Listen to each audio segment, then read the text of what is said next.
Since the September 11th attacks, he's made few public statements, but tonight, for the first time on 2 News, comments from Dr. Norman Wahlstrom, who lost his mother and his sister 20 years ago. And Mr. Wahlstrom has kept a very low profile the last 2 decades, but he shared his story with our own Brian Malahy. This is the healing field in Sandy. Dr. Norman Wahlstrom has seldom spoken publicly about September 11th, but he did speak to us, revealing, among other things, his last phone call with his mother. Mom especially was the most optimistic person I've ever met. Norman Wahlstrom's mother, Mary Alice, was on the first plane to hit the World Trade Center towers. It was quite ironic she was on that flight because she hated flying. With her was her daughter, Carolyn Beug. They had traveled to the Northeast to drop off Carolyn's twins at college. For Mary Alice, devotion eclipsed fear of flying. She did it out of love for her daughter to do this one trip. She had to really force herself to do it. Out of love for her daughter, she did that, yeah. And the night before she got on the airplane, she called and she told us, "I'll never do this again." It's kind of ironic. I'm going to come home and never do this again. Minutes from Wahlstrom's home, across a pond from I-15 in Kaysville, is a permanent memorial to September 11th. I see families coming. I see parents who bring their children to teach them about it. Resolve, as much as anything, from Margaret Wahlstrom, Norman's wife, built the memorial where 2,200 miles west of Ground Zero, a New York firefighter holds a child. It turned out wonderful in the end. The memorial is to memorialize the compassion and the courage of people helping other people. As for the twins who were dropped off at college just days before the terrorist attacks, one of them still lives in New York. The Wahlstroms say she does not want to leave, so she can stay close to her mother and grandmother. You might remember Brady Howell's name. He died in the attack on the Pentagon, a young Utah-educated naval intelligence staffer there. The job maybe was his dream job, evidenced by a letter that he wrote at a very young age to none other than the President of the United States. Brian Malahy joins us with this remarkable story. And this letter foreshadowed not the terror that led to his death. I was just really sad from the very beginning. I wasn't ever really angry. I was just really, really sad. Camille Mortensen, reflective. Her smiling brother, the Eagle Scout, the USU grad, the Navy civilian with clearance badges, would have been 46 now. So where do you think Brady would have been today? I don't know. He was a rising star for sure. I think he wanted to be doing, secret stuff in the government. He had that dream since the time he was a little boy. She knows that by what she keeps from Brady's Boyhood. We still have a letter that he wrote to the president saying, we have a spy club and we can help you, Mr. President. The letter was in the early 80s. The president was Ronald Reagan. And the help young Brady offered? Said we have the tools, the magnifying glass, the everything, How old was he when he wrote this letter? He was like 7 or 8. That was his track. Oh, it was totally his track. For Camille, this September 11th is not different than other 9/11 anniversaries.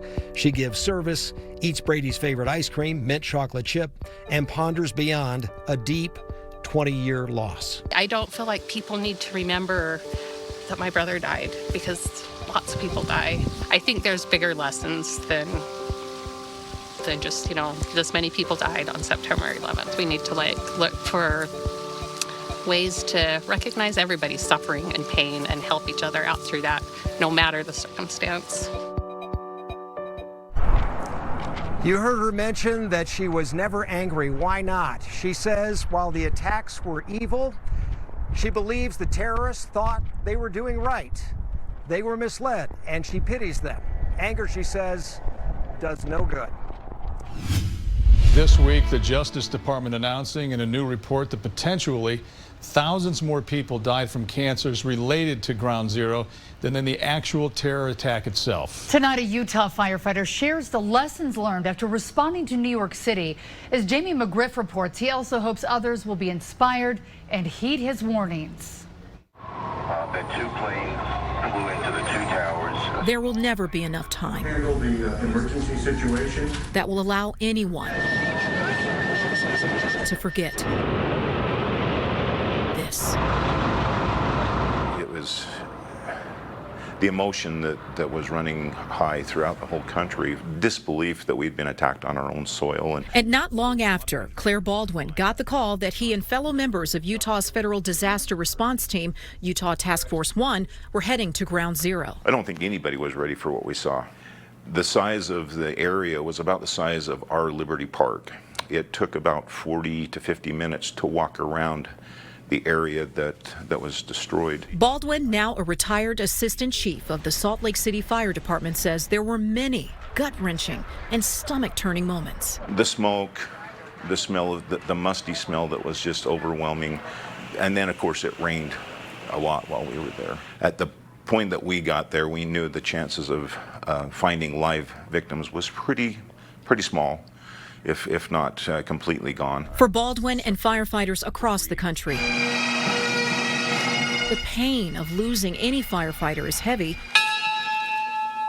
But for New York City, the loss was unimaginable. Especially for a department to lose that many people. You got to remember that Salt Lake City Fire Department is roughly 340 people.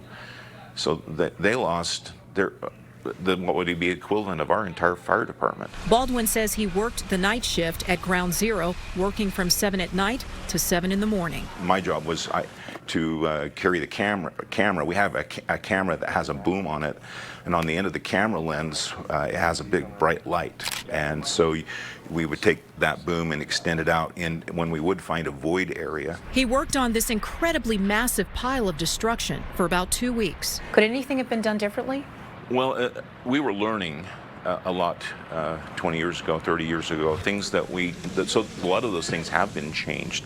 The way we do decontamination processes, so when you go in and work in an environment before you go back to where you're living and staying, that you clean everything and you take off those dirty clothes and change and shower. Those are things that we have learned from that experience, because we didn't do that for the first few days that we were in New York. We didn't have those decontamination processes set up. Another takeaway for Baldwin and others is to stay on top of one's health, especially as a firefighter after responding to 9/11. And there have been some of our task force, some of the 62 members that went with us that have had cancer, and a couple of our people have passed away. Various studies conducted over the years showed a rise in cancer incidents in firefighters who responded to 9/11. Baldwin says it's important that people know about the World Trade Center Health Program and, if they qualify, to register. I've had squamous cell skin cancer more times than I care to think about. He goes to the doctor every 6 months to get checked out. However, Baldwin says after dealing with it for 19 years, at this point it would be difficult to prove that it actually came from his job responding to 9/11. It really does become difficult when you haven't documented an exposure. That's why we told all of our firefighters for the last at least the last 10 or 15 years. Another important lesson Baldwin shares with any firefighter is protecting oneself with a paper trail. If we go on a fire and you have a mask knocked off so that you're breathing smoke for a few minutes, or something goes wrong, or you get a chemical exposure, that you document it, that you make sure that it's in your records that you had that exposure. And then if you do have an issue down the road, it's a lot easier to go back and say, I had this exposure. We know that that type of an exposure could cause cancer. When you go into the fire service, it's explained to you, and we knew, I knew when I was a young man, that there was a chance that what I was choosing to do as a profession could end up causing health issues later on in life. But, how so?